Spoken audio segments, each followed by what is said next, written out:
Hello friend, कैसे हूँ आप? आपके अपने यूट्यूब चैनल पर मेरा भी आप लोग का बहुत बहुत स्वागत करता हूँ। दोस्तों, हम लोग एनसीईआरटी जो कि यह पाठ नंबर 2 होगा और अध्याय नंबर 2 होगा। प्रथम पाठ हम लोग ने कवर किया था। आज हम लोग दूसरे पाठ की ओर आए हैं जो कि 6 क्लास का एनसीईआरटी है। दोस्तों, 6 क्लास का एनसीईआरटी है। आप बोलिएगा तो 7th 8th 9th 10th जो कि ऐसे करके दे दिया जाएगा 12 तक। उसके बाद आप अगर चाहते हैं कि इससे समझ में नहीं आ रहा है, बुक से पढ़ाइए, तो आप ज़रूर कमेंट में कहिएगा, वो भी आपको दिया जाएगा। अगर ये आपको समझ में आता है, ये जो कि एनसीईआरटी का जो कि उठाया हुआ टॉपिक है, जो जो इम्पोर्टेंट है वही उठाया गया है और एक शॉर्ट नोट्स टाइप में आपको दिया जा रहा है। अगर ये आपको अच्छा लगता है तो ज़रूर कमेंट में कहिएगा और ये कंटिन्यू करे कि नहीं करे, ये भी हमको ज़रूर कमेंट में कहिएगा। उसके बाद अगर चैनल पे नए हैं तो सब्सक्राइब कर ले और बेल आइकन को ज़रूर प्रेस कीजिएगा। चलिए हम लोग शुरू करते हैं। एनसीईआरटी है दोस्तों, तो देखिए अध्याय 2 में जो कि आखेटक खाद्य संग्रह से भोजन उत्पादन तक, चैप्टर नंबर 2 है ये। तो आरंभिक मानव आखिरकार वे इधर उधर क्यों घूमते थे? तो बहुत सारा कारण है घूमने का। जैसे वह शिकार करने के लिए घूमते थे, खाद्य संग्रह के लिए घूमते थे, तो बहुत ऐसे कारण हैं कि वह घूमते थे। आज से अगर बात किया जाए 20 लाख साल पहले ऐसा करते थे मानव। तो आज हम उन्हें क्या कहते हैं? आखेटक खाद्य संग्रह के नाम से जानते हैं। आज से 20 लाख साल पहले जो मानव ऐसा करते थे, इधर उधर घूमते थे, उसको आखेटक खाद्य संग्रह के नाम से जानते हैं। आखेटक माने होता है शिकार करना। वह इधर उधर शिकार के लिए घूमते थे, भोजन की तलाश में घूमते थे। भोजन का इंतजाम करने के लिए वह इधर उधर घूमते थे। अपने भोजन से पेट भरने के लिए वह शिकार करते थे और जानवरों का शिकार करते थे जंगल में जाकर। ठीक है, जंगली जानवर का शिकार करते थे। चलिए, और जो आखेटक और खाद्य संग्रह थे, ये दोनों लोग जो कि समुदाय में एक जगह से दूसरी जगह पर भ्रमण करते थे, यानी घूमते थे। तो इसके पीछे 2 कारण हैं। क्यों घूमते थे, कि किस लिए घूमते थे? तो चलिए हम लोग जानते हैं। पहला कारण, जो कि एक जगह पर ज़्यादा दिनों तक रहते तो आसपास के पौधों, फलों और जानवरों को खाकर समाप्त कर देते। तो जाहिर सी बात है, एक जगह पर रहेंगे तो जो फल उगे हैं, फूल उगे हैं, जानवर हैं, उनको मारकर खा जाते। और आप जानते हैं भली बात कि आज भी जो कि हर मौसम में हर फल फूल लगता है। लमसम 3 से 4 महीना लग जाते हैं मौसम को चेंज होने में, दूसरे फसल उगने में। तो एक जगह पर रहते तो कैसे पेट उनका भरता? तो इसलिए वह एक जगह से दूसरी जगह भ्रमण करते थे, घूमते थे। और दूसरा कारण है, जानवर अपने शिकार के लिए चारा ढूंढने के लिए एक जगह से जगह जाया करते थे, एक जगह से दूसरी जगह जाया करते थे। तो आप एक जगह से दूसरी जगह जा रहे हैं अपने पेट भरने के लिए, तो जानवर भी एक जगह से दूसरी जगह जाएंगे कि नहीं जाएंगे? जरूर जाएंगे, एक जगह से दूसरी जगह। तो दूसरा कारण यह है कि जानवर एक लंग से दूसरे लंग जाएंगे, तो मानव भी एक जंग से दूसरे जगह अपना स्थान बदलते थे। और तीसरा कारण हम एनसीईआरटी के बुक में दिया गया है कि पेड़ और पौधे में फल फूल अलग अलग मौसम पे आते हैं। तो आज भी जो कि पेड़ और फल फूल जो कि अलग अलग मौसम में आते हैं, तो इसमें कोई दोहराए की बात नहीं है। तो ये 3 कारण जो कि आप देख लिए, ठीक है। इसलिए मानव एक जगह से दूसरे जगह भ्रमण करते थे। चलिए आते हैं नेक्स्ट में। नेक्स्ट पॉइंट है, आरंभिक मानव के बारे में जानकारी कैसे मिलती है? आरंभिक मानव के बारे में जानकारी कैसे मिलती है आपको? तो पुरातत्वविदों द्वारा मिलती है।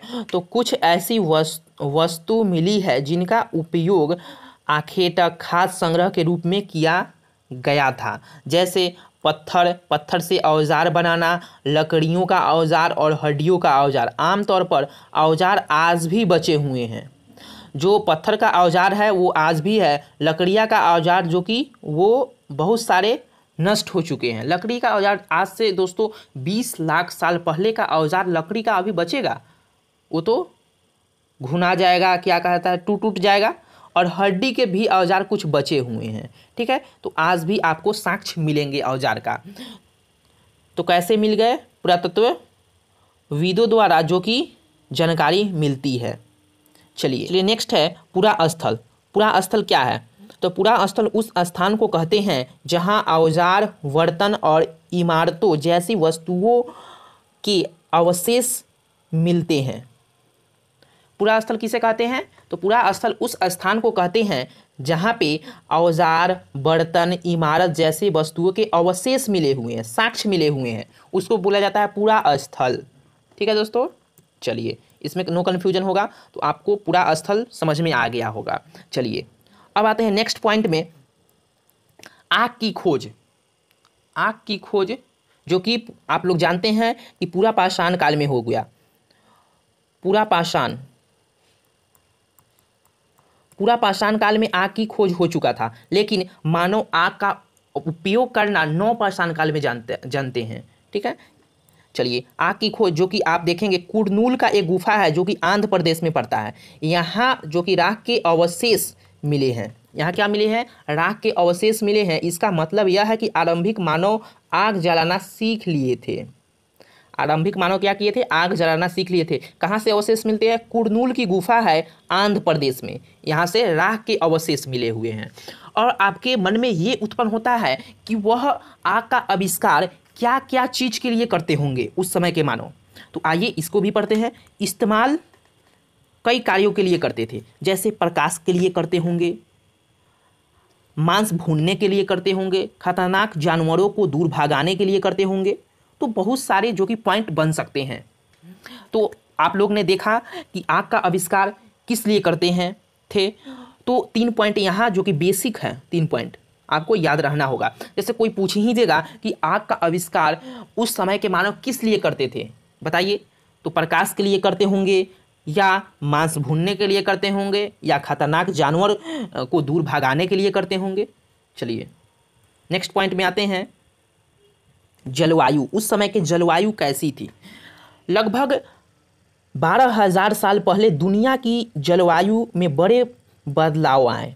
लगभग आज से 12 साल पहले दुनिया की जलवायु में बहुत परिवर्तन देखने को मिलती है और गर्मी बढ़ने लगी, घास हरियाली धीरे धीरे बढ़ने लगे। इससे जानवरों की संख्या बढ़ी, जैसे जैसे हिरन, भेड़, बकरी, गाय जानवरों का शिकार करते वही लोग जो अपनी ज़रूरत के अनुसार पालने की बात सोचने लगे। देखिए यहाँ पे बहुत सारे पॉइंट मिलेंगे आपको। लगभग आज से 12 साल पहले दुनिया में जो कि जलवायु में बड़े परिवर्तन देखने को मिलते हैं। अचानक से जो कि गर्मी बढ़ने लगी, घास हरियाली और धीरे धीरे बढ़ने लगे थे। इससे जानवरों की संख्या बढ़ने लगी। जैसे ही हरियाली बढ़ेगी तो जानवर उसको खाकर उनको भी जो कि संख्या बढ़ेगी, ऑटोमेटिक है बढ़ेगी। बहुत सारे जानवर जो कि खाने के लिए नहीं मिलते थे तो मर जाते थे। तो उस समय जो कि अचानक से हरियाली बढ़ने लगी, गर्मी के मौसम बढ़ने लगी और बहुत सारे परिवर्तन देखने को मिलते हैं। तो इसलिए जानवरों की संख्या भी बढ़ने लगी। हिरन, भेड़, बकरी, गाय जानवरों का शिकार वही करते थे, अपनी ज़रूरत के लिए अनुसार पालने की बात सोचने लगे। और देखिए यहाँ पे मानव जानवरों को पालने की बात भी सोचने लगे। ठीक है, जैसे ही जानवरों की संख्या बढ़ी तो यहाँ पे जो कि मानव जानवरों को पालने की बात सोचने लगे थे। साथ ही इस काल में मछली भी भोजन का महत्वपूर्ण स्रोत था। तो मछली का भोजन बहुत महत्वपूर्ण था। उस समय के मानव ज़्यादातर मछली अपना भोजन बनाते थे। ठीक है, चलिए नेक्स्ट पॉइंट है, खेती और पशुपालन की शुरुआत। आइए हम देखते हैं। इसी दौरान उपमहाद्वीप के विभिन्न इलाकों में गेहूं, जौ और धान जैसे अनाज प्राकृतिक रूप से उगने लगे। ठीक है, एनसीईआरटी के अनुसार मैं कह रहा हूँ दोस्तों, खुद मैं अपना से ये नहीं लिखा हूँ, एनसीईआरटी में जो लिखा गया है उसी पर मैं बात कर रहा हूँ। एनसीईआरटी जो कि गलती नहीं लिख सकते, बहुत सारे राइटर द्वारा लिखा जाता है, वो आयोग कोई भी टीचर उनको बेस्ट बुक मानते हैं। तो आइए देखते हैं खेती और पशुपालन की शुरुआत कैसे हुई। इसी दौरान उपमहाद्वीप के विभिन्न इलाकों में गेहूं और जौ, धान जैसे अनाज प्राकृतिक रूप से उगने लगे थे, प्राकृतिक रूप से उगने लगे थे। शायद महिलाओं ने, पुरुषों और बच्चों ने इस अनाजों भोजन को बटोरना शुरू कर दिया होगा। शायद दोस्तों, शायद भोजन अनाजों को बटोरना शुरू कर दिया होगा और अपने बटोर कर और खाने शुरू कर दिए होंगे, और उससे जो कि कहीं कहीं पे गिर गए होंगे तो उससे बीज उत्पन्न होंगे और उसी को देखकर जो कि कृषि शायद सीखे होंगे मानो, ऐसा एनसीईआरटी का कहना है।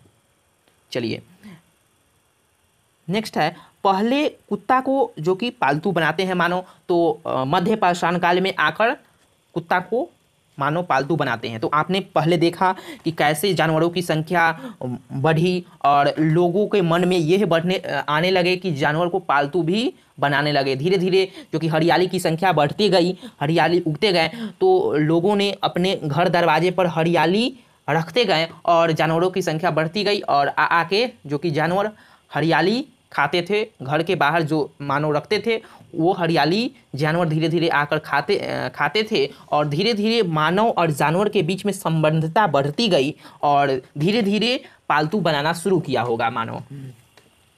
और पहले कुत्ता को पालतू बनाया, सबसे पहले मानव जो कि कुत्ता के पालतू बनाया। धीरे धीरे लोगों ने भेड़, बकरी, गाय और सूअर को पालतू बनाया होगा। ठीक है, ऐसा हम लोग अनुमान लगा सकते हैं एनसीईआरटी के अनुसार।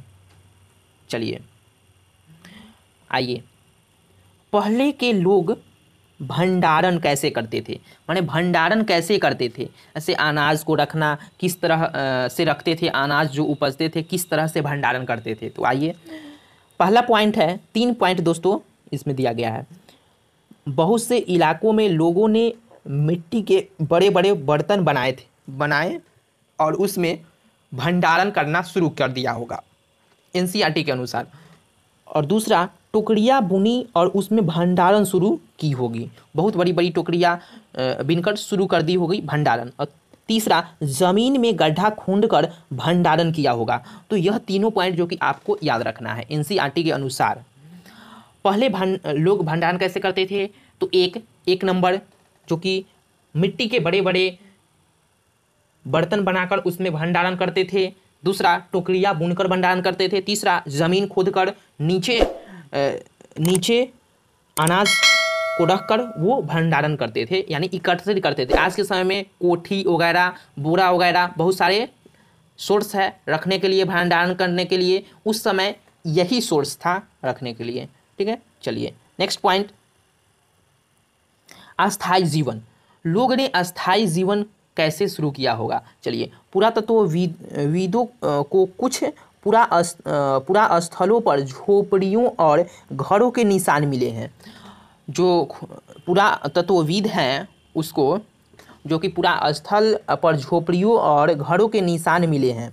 जैसे बुर्ज होम में आप देखेंगे, बुर्ज होम कश्मीर में है, तो यहाँ से लोग गड्ढे के नीचे घर बनाते थे और रहते थे, जिन्हें हम गर्तवास भी कहते हैं दोस्तों। यहाँ से साक्ष्य मिलते हैं कि लोग झोपड़ियाँ बनाकर घरों में रहना शुरू भी कर दिए।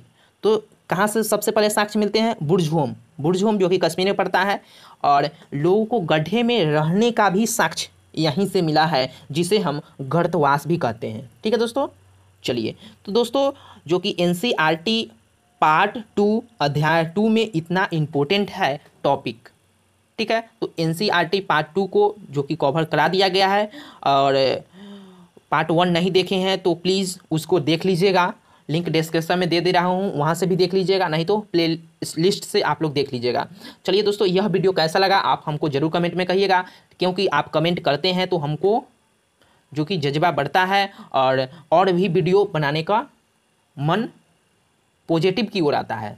तो चलिए हम लोग फिर नेक्स्ट वीडियो मिलेंगे। जय हिंद, जय भारत।